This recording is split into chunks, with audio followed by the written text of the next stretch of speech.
Welcome to the Full Fuel Podcast. Your hosts, Matt Tag and Alfred Alessi. what's up, bro? What's up, brother? What's going on, man? Good to be back, man. It's good to be back. I like this room. It's like something, Dude. it's a little romantic. Yeah, You know? yeah. The ambiance is really. I feel like I'm in my living room, just with you. It's good. It's a good feeling. I'm just kidding. Water. Water. We got water. Sponsored as always by Nutritious and Alessi Functional Health. Yep. Love it. Let's dig right in, man. Let's go, man. Yeah. So I think we left off last time, kind of preambling what we're going to talk about today. Love to get into like some gut health topics, man, and kind of why that's so important for people. Yeah. I think it's been a buzzword for a while now. Yeah. People hear gut health, microbiome, like take probiotics, like all that, but there's a lot of misinformation too, right? Mm-hmm. So unpacking a little bit of that, man, and kind of I think simplifying it is the biggest thing. Huge. You know, because people get lost in the info, and then that causes decision fatigue or like freeze, where people are like, I was gonna do this, but now I'm just gonna keep living my life. Yeah. Like Things I'm just good. got way too I'm good on that. Yeah. Things got out of hand. Yeah. So, you know, the big thing, man, is like your gut is your immune system, right? If you don't have good gut health, you are not going to have a properly functioning immune system. It's just that they just are linked. The original statistic was 80% of your immune system lives in the gut. I think it's actually more than that. I think they're showing it's like closer to like probably like 90%. We have this gut-associated lymphoid tissue called the GALT. We have your microbiome, which is comprised of millions of colonies of bacteria. And most people hear that and they're like, bacteria? Bacteria in my gut? It's like, yes, you should. Yeah. Right? They're good guys, though. Right? And you should have like small amounts of some bad bacteria too. Yeah. They kind of feed off of each other, and that allows your body to basically be like ready for invaders. You know what I mean? So your body's always kind of like on the defense, if you will.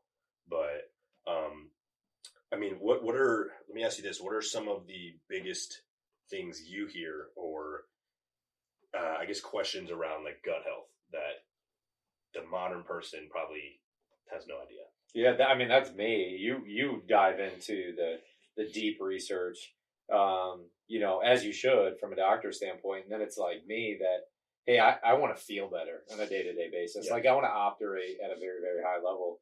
And, you know, I'm working with a few clients right now that I was like, get into the momentum of like exercising, because exercise obviously the propeller. I think that's what, you know, kicks things in gear. Yeah. But the second thing, but really the first thing you focus on, and they're like simultaneously, is then the gut. It's not even necessarily like you're focusing your diet, but you have to have an understanding of like what is going on that creates a feeling, right? And the gut produces all the feeling, right? That's the gut-brain alignment, which I'm sure we'll tap into a little bit later. Yeah.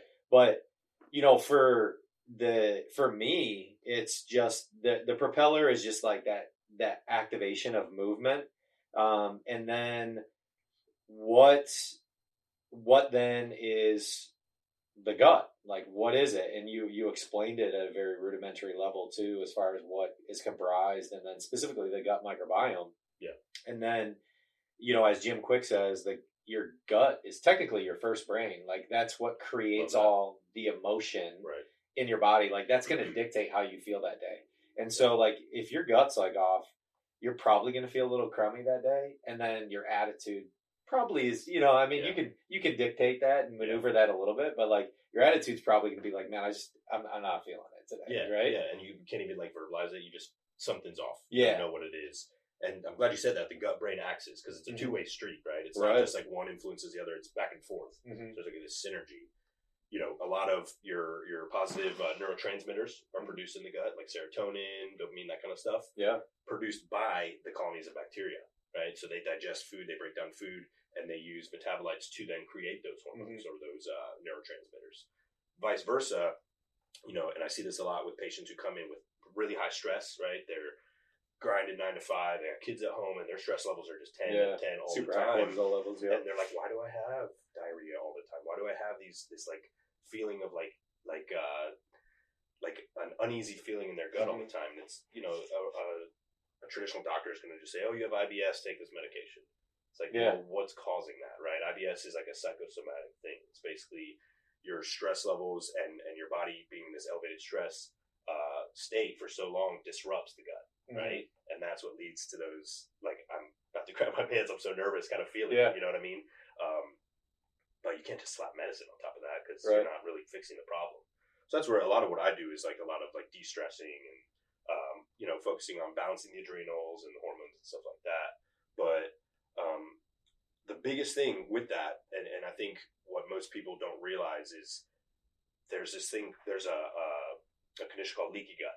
And I'd say like 20 years ago was like not even talked about. Maybe there were some like natural doctors. Before you segue completely into that, because I know we're going to be going down that rabbit trail, there is like one of the big things for me, and maybe kind of gross, but like a quick measuring tool. You were saying, hey, why do I have diarrhea?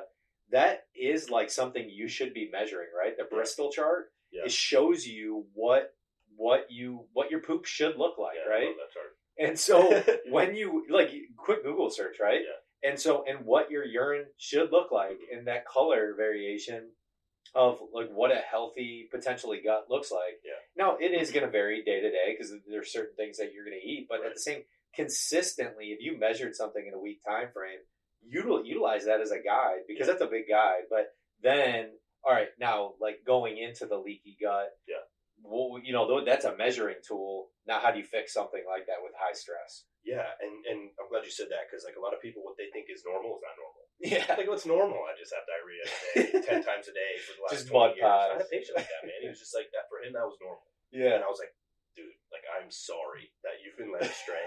Like I felt terrible, man, because like the mainstream doctors had kind of led him down the wrong path. You know what I mean? Oh, all right. Yeah, we can cut that out. We can keep going. We can throw some stuff. Thanks, guys. Thank you. Yeah, and like so, the mainstream doctors had basically led this guy down the path of like, oh, that's just your gut. Like here, they put him on all kinds of like acid blocking, like gut, stomach things. Yeah. And so I think maybe let's break down real quick. I can do just this is like what I tell my patients how your gut works or how it works, right? Obviously you eat food. Most people don't chew their food enough, right? You have salivary amylase is an enzyme that's in your saliva that is meant to break down proteins and kind of pre-digest them so that when they hit the gut, they're ready to go. I'm culprit of this too. I just gotta shovel it in, bro, and then eat real fast. Why do I feel so full? It's because you didn't actually chew your food. Yeah. Right. So chewing your food, making sure that you're getting those enzymes to break down those molecules. Then when it gets to the stomach, right? The stomach. How many times should you be chewing? I heard 14 to 16 times. And I think that might even be a fast pace. Yeah, I think it's honestly more of like a time. Like I'd say people like 30 seconds to a minute is like how long you should like chew something. Wow. That's a long time. Yeah. And it's like when you tell people that, they're like, "What?" Like, I would be eating for an hour, which is kind of like how our ancestors used to eat, right? They weren't like rushing to go to work. They weren't rushing somewhere. They just had a kill. They killed a deer or something. They cooked it, and it was like, "Let's go." Yeah. They sat around the fire for hours and just ate. You know what I mean? And that's like how it's meant to be. It's how we're supposed to really like get in with that moment of eating food, the food, man. Right? It's such a good dopamine release when you can be like kind of one with your food, family, and like that whole environment, man. Right. Yeah, but nowadays it's TV's on. We're just shoveling it in to get to the next thing, get to work. Right. Eat standing up eating as we're like driving or something. Right. Like so we've gotten away from that because that's the first step, man. Then when it gets to your stomach, which really technically isn't even the gut, right? Your stomach is a separate entity before your gut. You should have the hydrochloric acid, which is going to break down that food even further, right? Like get it ready. That makes it more like a liquid that when it goes into the small intestine, which is more of a sterile environment, really, you don't have a ton of bacteria in your small intestine. It's more of like a transfer tube to get you to the large intestine where a lot of that absorption happens. Yeah. Large intestine is where your colonies of microbiota is higher. Food is still processing through there. Like it's a filtration system in your small intestine of extracting certain things before it gets to your gut. Right. Yeah. And then the large intestine is where you're going to have a lot of that absorption, right? Okay. It's also where people get a lot of their issues because like things like Crohn's disease and ulcerative colitis happen in the large intestine. Because a lot of times people have so many toxins in the food that your body's not absorbing, and they're just hanging out there. Yeah, okay. It creates inflammation. It creates this kind of stress on that tissue. And then obviously you excrete the food, right? But like the microbiome should be more heavily colonized in the large intestine. Now there's something called SIBO, small intestinal bacteria overgrowth. This is something I see a lot where people they're not fully absorbing that food in the large intestine, and it backtracks a little bit into the small intestine, and then you get an overgrowth, right? That's what the word means, SIBO, an overgrowth of bacteria in your small intestine. This can look like bloating, right? A couple hours after a meal, you get like a serious bloating, kind of like indigestion feeling. And I always like to differentiate the two. This is actually on the topic we're going to talk about today, so I'll just get into it. SIBO, or like gut bloating versus like stomach bloating, right? So if you eat something and like right away or like within like 10-15 minutes you're getting bloating, that's more of like a stomach acid problem, like right, like the first area that it goes to is not breaking it down. That food started to like ferment and create gas and stuff like that. Versus 2 hours later I have bloating, right? So I always ask that question. It's like, when does the bloating happen? Right after or later from the meal? Even 2 or 3 hours, right? Depends on the person's transit time. But if that food's just sitting in the small intestine and there's an overgrowth of bacteria and it's creating that kind of like fermenting, think of just like something sitting, right? It just starts thinking and kind of decaying. That's what's happening inside your body, right? So a little personal, we were talking earlier about like, hey, I eat something and then usually like pretty soon I'm going to the bathroom. Right after. That's good, man. That means your body's like working. It's pushing things out. It's like, all right, we got some new stuff in here. Let's get the other stuff out. As opposed to people who are like, I poop like every 3 days. Like, dude, you got stuff backing up in there, right? And what is happening with that? Your body's going to start reabsorbing some of that, right? And that's when you get some issues. That's like that's when inflammation occurs in the body. That's when your body is like, it's almost an elongated version of septic. In a way, it's like a slow drip. Right? It's like a slow drip. That's kind of disgusting to think about when you don't even realize it, right? It's like you're backed up. It's good to be processing through those, and then again, check out the Bristol chart, because you should be measuring. You should be taking a peek at your poop. And dude, is it just a mud pie? Is it like a complete brick coming out? That's not good either. You want it a little bit more softer in nature, allowing it, but held together. Right? You have like a solid piece that's like sausage shaped. I mean, we can get into it as well, but just look at the chart. I'm not going to talk I'm not going to talk about poop shapes here, right? As much as that would be funny. But leaky gut's a big thing, because that just, number one, is more of an anti-inflammatory for the body. It just naturally, it's inflaming the body, right? And you're not feeling good. Like, I mean, you're like, something's off. But a lot of people push through that. And what's crazy about it is, like, you're healthier, you still had leaky gut. So you could be outward, thinking that you're super healthy, and then you're like, man, something's off, and it was your gut telling you ultimately. And then you have a really cool process that you went through in order to cure yours. So share that story. So I mean, mine was more of a stress-related thing. It was just high levels of stress that was constant, kind of like IBS symptoms, and I was just putting stress on my gut to the point that, so essentially what leaky gut is, I use the analogy of kind of like a fence, right? Like, think of like a fence with like vertical bars around a playground or something, and obviously a human can't get through it. A soccer ball can't get through it, but a tennis ball, you throw it, it'll go through. Right? So that's what your gut should be like. It should be selectively permeable, is the term, right? It should allow certain things in, like small chains of amino acids, right? Not full proteins. Micronutrients, small macronutrients like fats and carbohydrates. But it shouldn't let big undigested proteins through, right? Like the soccer ball, or like a person running at that gate. Now, leaky gut is when, say, like those bars get stretched apart, right? And they're open. Now the bigger things are getting through. And that's because of inflammation, damage, whether that's from toxins, right? Things that are sprayed on the food, kind of like we talked about, I think, in episode 1, right? Like the glyphosates and those pesticides. Very inflammatory on the gut.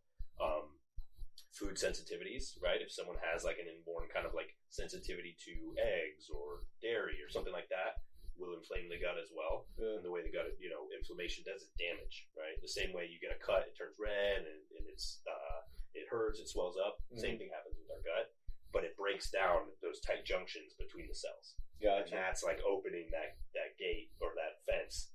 Now people are breaking through, right? Or larger things are passing through into the blood. Okay. What happens is when those larger molecules pass into the bloodstream, the body has to do something with that, right? Yeah. Our body sees that as an invader, right? And so there's this thing called molecular mimicry, where basically your body sees, say, like an undigested protein, similar structure and makeup to thyroid tissue, right? Okay. So your body is attacking that. Yeah. Now it starts attacking your thyroid because they look the same. Your body's going to always just go towards what it thinks is a foreign invader. That's kind of what happened to me. Basically, I was developing antibodies against my own thyroid. So I had like an autoimmune thyroid condition called Hashimoto's. What I did was started taking a bunch of thyroid stuff, thinking like, oh, that's going to be the solve. It wasn't, because it was coming from the gut issue, right? Okay. So it's like we got to like dig deep, man, to get to the root cause of the problem. Yeah.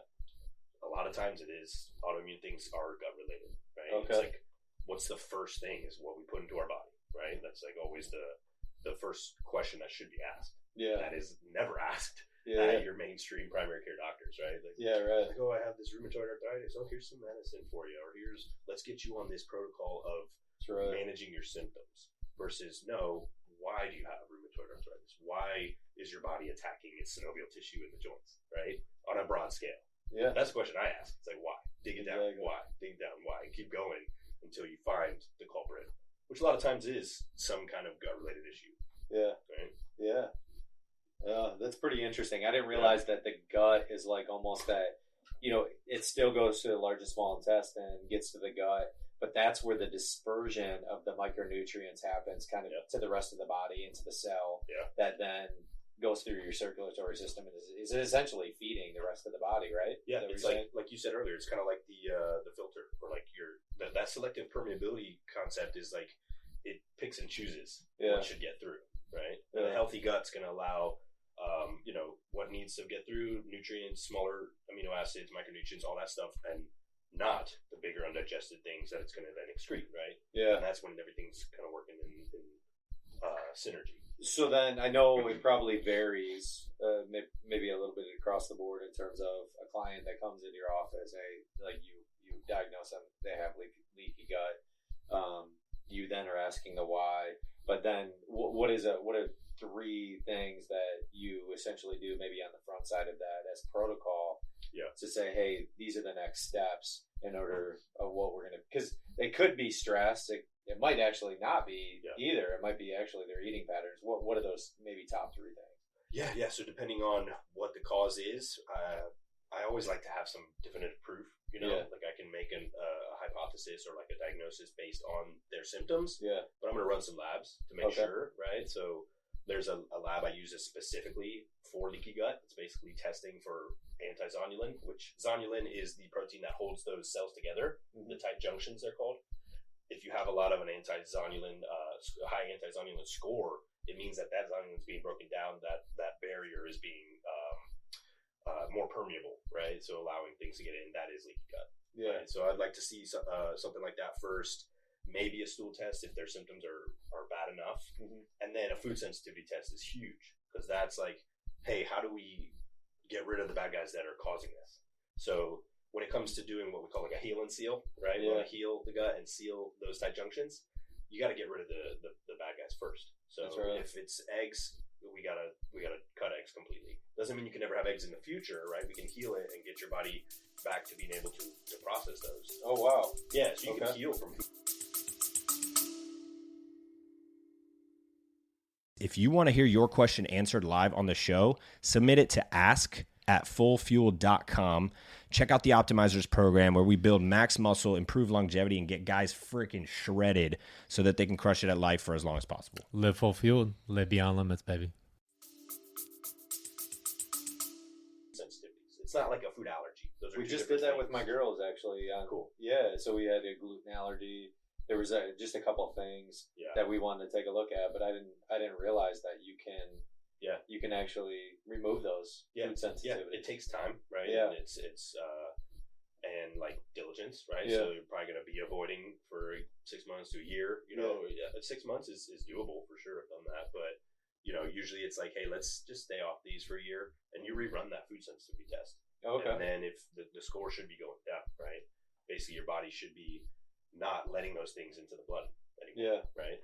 So, yeah, honestly, and it's cool how we're like kind of organically tracking through some of the points I want to talk about, but the biggest thing, man, is taking the stress off the gut to let it heal. Yeah. So most patients come in with a leaky gut or some kind of dysbiosis. We're going to do like a fasting kind of protocol.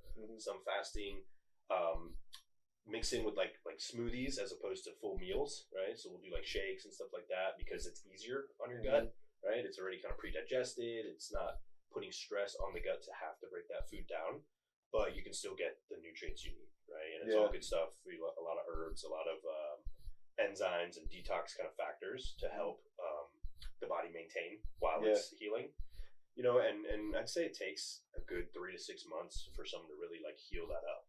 Think of it like an injury, bro, but it's an injury that's probably been going on for a long time. Yeah, right. It's assault after assault after assault, and it depends on the person and the severity of their symptoms and where they're at. But huge. Yeah. I think that from what you were saying too, and that was something I would like to build on in terms of like phytonutrients, but that was when I was conceptualizing even nutritious of how can it be most optimal but less evasive on the body? Yeah. Right?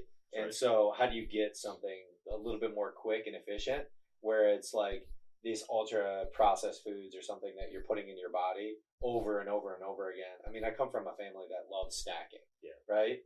And so you're putting all these like foreign starches in there, all these glutens. 2 of my daughters have gluten allergies that we found out that that naturally is going to impact your gut like over time, right? Because we got some blood work done, but one of the big things, even for me, you say going into a fasted state, that's been huge for me in protecting my gut and healing that up over time, is going into a fasted state and then coming out of my fast with less evasive type micronutrients. I still put some micronutrients in my body coming out of a fast, but I want to put, some phytonutrients, but something that allows me to ease my way out of that fast and then into a more macronutrient, high protein dense state. So talk about like phytonutrients too, in terms of that healing, like your gut, like what are some of the things that you're putting in the smoothies? Yeah, so I mean, the biggest, you want to avoid like a lot of sugars and processed stuff. So I have a few different recipes that I will give out to my patients.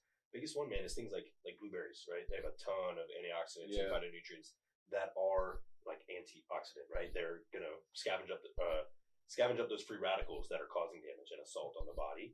So things like that. I use a lot of detox shakes that I use from a couple different brands, but it's basically a formula. I only use good quality stuff too. I'm not just grabbing something off Amazon. Formulated to be easy, but also give your body what it needs to continue while on this kind of process. Or because the biggest thing with like fasting and being on like a smoothie diet is like people feel kind of crappy. Yeah. You're gonna be a little bit hungry, but if you're getting stuff into your body that allows you to keep moving, right? All the vitamins, minerals, and everything like that. And to say something about that, you say a little bit hungry. That's something that I've been doing for a couple of years now, is like not eating the whole plate, right? Yeah. And I was watching this documentary on these blue zones, Living to 100, and this guy like went and studied blue zones. And in Japan, I believe it was a small island, I don't remember the exact name, but they had a motto of 80% full. Stop at 80%. Love that. And so it's okay to be a little bit hungry. That's one of those things is like American culture is like eat till you're to the brim, right? Yeah. Which puts a lot of stress on your gut. That's right. Because it's not like your body's only meant for a certain amount, right? Yeah. And so that, like, to saying that's okay to be a little hungry. Yeah. Like, I am usually a little bit hungry all the time. All the time, it's fine. Exactly. I'm not hangry, but I'm also like right now, I could eat something. I definitely could eat something right now. I'm actually probably, I could probably smash it now. And a lot of that's like, am I hungry or am I just bored? That's right. And when we're bored and there's nothing to do, like we kind of like defer to like, let's eat. Yeah. Right? Like it's like it's like part of the Safety. culture, man. Yeah, safety, right? Like, when am I going to have my next meal? I should just eat now because I don't know. It's okay to be a little hungry. I like that. And that's the whole thing with fasting, which we're going to actually get into next episode. Yeah. Dig in, because I know you do fasting. I fast almost daily. Mm-hmm. It gives you that reset. It's like a gut reset. You know what I mean? You're imagine if you just were doing bicep curls all day long. You're just curling. Stressing. Your biceps are going to tear. You're not going to be able to, right? Your gut needs a break too, right? It's got muscle tissue. It has tissue that needs to rest, right? If it's always working and there's energy being put into that system to break down food all day long, of course it's going to be stressed, and of course you're going to have issues, right? It needs to take a break. So fasting is a great way to kind of hit a reset button, let your body kind of clear out the bad stuff, like, hey, let's get rid of this so we can be ready for the next meal, right? Yeah. That's such a good example. And as we wrap up this episode of, like, we only visibly can see our external, right? And if we're friggin' racking a squat, nonstop working it out, nonstop doing bicep curls, like, we'd never leave the gym. Like, that's what you're essentially doing your body when you're eating 4 to 5 times a day. And by eating 4 to 5 times a day, you don't think, oh, well, my major meal groups are breakfast, lunch, and dinner. Well, all those snacks you put in between, still making your gut work out, all these things of, like, no, actually, until you get to the point of bed, you're still making. And then when you go to sleep, you're probably not getting the most optimized sleep, which that's going to be another episode that we're going to be talking about sleep. Where the whole season. You actually want to fast, 3, 4, maybe even 5 hours before you fall asleep to get the most optimized sleep, so that your gut is, like, not overworked before you go into a nocturnal state or a sleeping state. So. And I'm glad you brought up the snacks, right? Because, like, that's a big thing. Is people are like, well, people are always snacking, right? If they can get their hands on stuff. I've been using the Nutritious with my patients who are doing some kind of a diet modification. And they ask about what are the snacking options, and most people turn to nuts and stuff like that.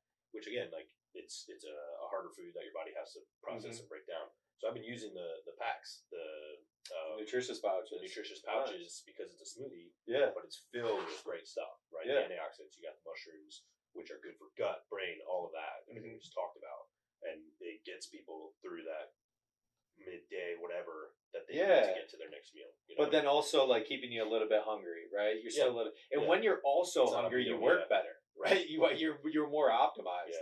So it's like a big thing of just. Almost keeping in mind, I love that, Japanese say 80% full. Like 80%. You don't need to max yourself out. Well, I would challenge anyone to go eat a huge bacon, eggs, toast breakfast and then go try to focus on your work. Or fast in the morning, maybe have a little coffee, maybe have just water with some lemon or some salt in it and work.